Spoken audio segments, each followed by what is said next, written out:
Okay, who am I? So I am Alan Filson, and this is my wife and I's home here, and our project is a complete remake of the landscaping such that it aligns more with the permaculture thought thinking.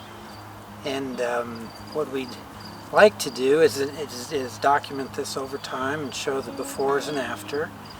And right now we're calling it Living the Future, because we think that it's going to become increasingly more important that we start to align with more of the natural processes as we hurtle forward from this day, August 12th, 2022. And that's really our goal and ideas.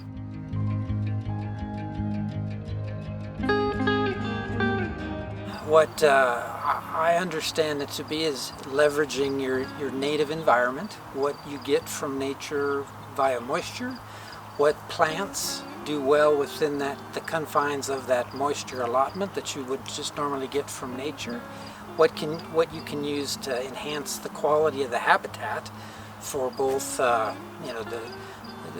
insects, animals, people. That's what I understand permaculture to be. Well, and also the reusing what nature provides for us naturally, as far as composting materials, the natural byproducts of the living systems that are all around us. So that's what I understand it. But we do have an expert here who can further explain it probably a lot better than I can. So.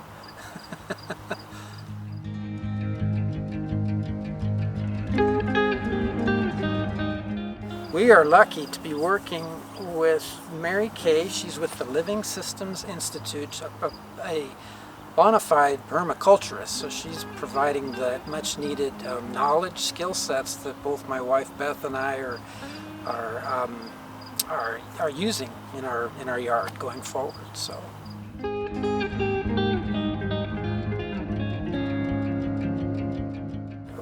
Why did we want to start this? Why did my wife and I, want to start this? Well, we thought, looking at kind of the state of where we're at as a culture species, we thought, there's so many things we can be doing at the individual level.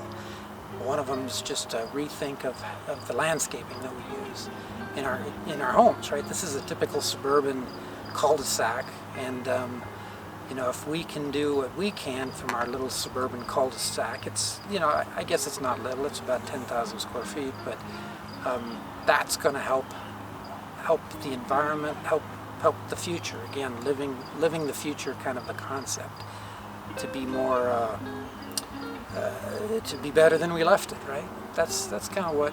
And of course, we have some of the things, other pioneers that went before us. Jules Dervaes.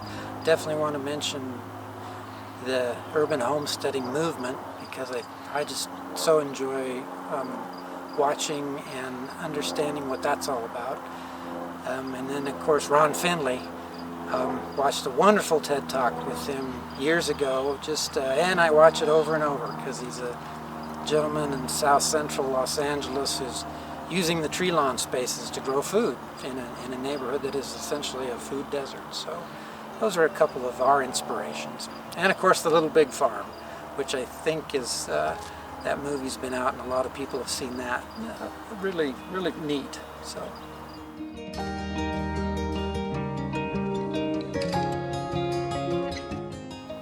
What is the final goal for this project? I don't know that there is an end. I think it's kind of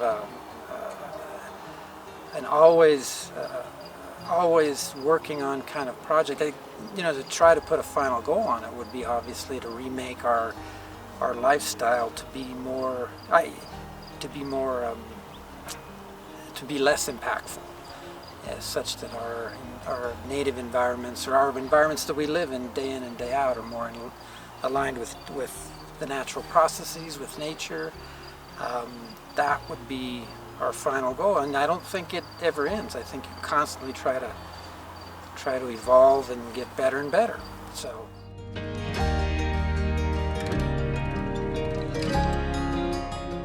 I think what would pique my interest anyway, and what we'll be doing is working with what we've got here. We're in a suburb of Denver, Colorado, Littleton to be specific, and people would stay tuned for, we're going to deal with some of the super challenging problems that we have here.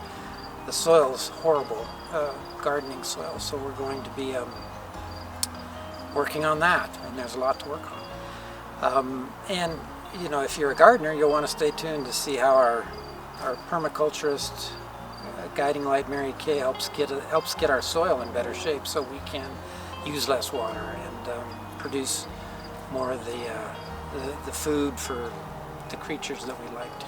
So that would be a reason to stay tuned and just kind of see how you solve problems with what you got, with what's, what we can work with. We don't have a giant budget for this project. It's not a big budgeted project. We're going to be getting creative and doing what we can with what we got. So that would be kind of interesting to see, oh my gosh, how are they tackling this problem this week or this episode, whatever it is, whatever it works out to be.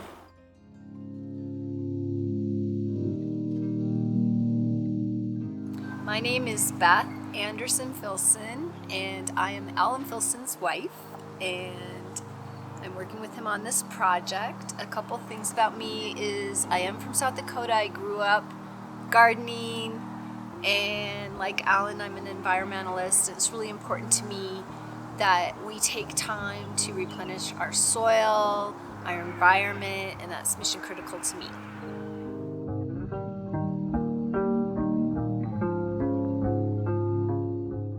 This project means a lot to me because there are a lot of projects about sustainable housing like earthships or new builds, but why aren't we recycling the housing that already exists in our suburbs and reusing our lawns to make them more sustainable and protect the soil and not leach all these chemicals and things into the environment? So I think that what Alan and I are doing kind of fills that gap. Even Habitat for Humanity, I felt like, why aren't you redoing the houses that exist? And I think that we need to turn to reinventing our neighborhoods and recycling them.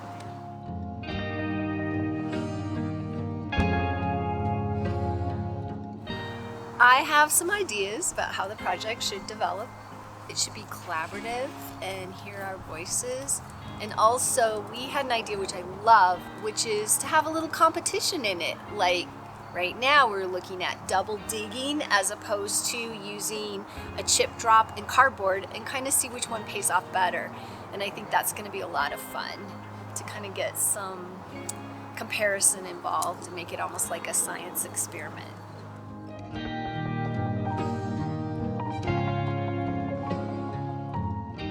The main reason I'm interested in filming this project is because Alan was interested in filming this project. But given that, if we can get some buy-in to what we're doing, and I would love to get feedback from people about how we could do better and their voices, I think that's really important to do, even if it's just our friends and family and our immediate neighbors, to get them, hey, I never really thought about doing it that way, or hey, have you thought about doing this in your yard? I think there's something about almost like meme voting or just reaching out to get other people's voices that's so powerful.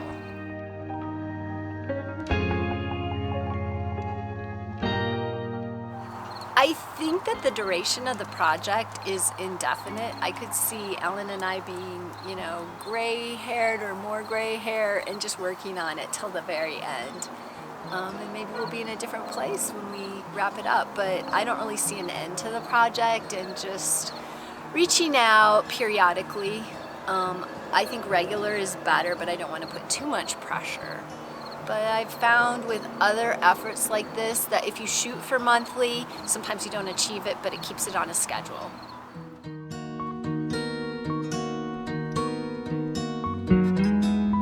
The final thing I want to say is just I'm so grateful for everyone who's helping us, and especially our talented videographer, photographer, and it's just an honor to work with someone like that. And I think that intergenerational things are really fun, and I'm so excited.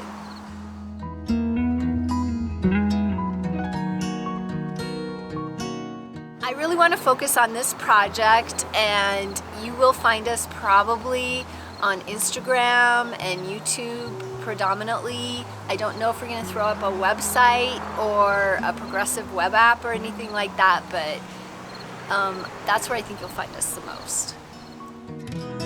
This is Living the Future.